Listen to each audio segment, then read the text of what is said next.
Good afternoon guys, nandito na naman ako, nagkukulit sa iyo. Ayan. Yan ang asyenda nila guys, ang lawak ng asyenda nila guys. O, diba?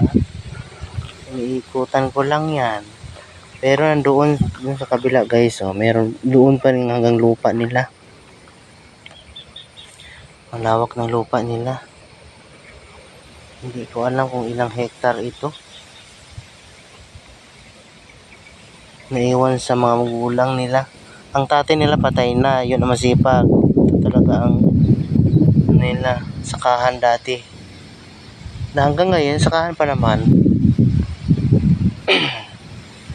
Canduleta pamilya ito. Mendoza kasi ang nanay.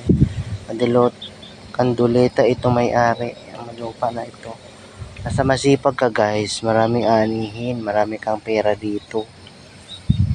Ayan guys, daming kuwan doon, ano tawag doon guys? Kamuting sari-sari lang tanim nila dyan guys. Ayan di ba? Look, ang lesson lang, pangangat lang tayo dito guys. Sipag talaga nila guys, tanim sila ng sila lang nagpatuloy sa Canduleta family. Sila lang ang nagpatuloy, mga anak na. Diba?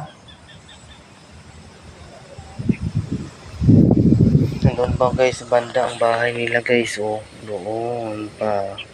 Sa dulo na kami guys. Kalahati pa lang to, pinuntahan natin ba. Baka sakali yung pagtanim ko doon sa kabila na yun, kanila pa to. Kaso lang may mga bakod na bakod pa ganun Hindi ko lang alam kung kanila pa yan. Sabi ni doon pa sa may ilog. Doon sa ilog, unahan pa ang ilog na yun So ibig sabihin kanila pa talaga yan.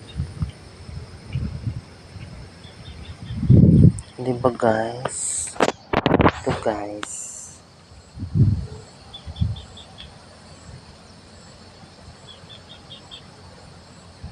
See you pala Aklan, Panay. This week uwi na ako.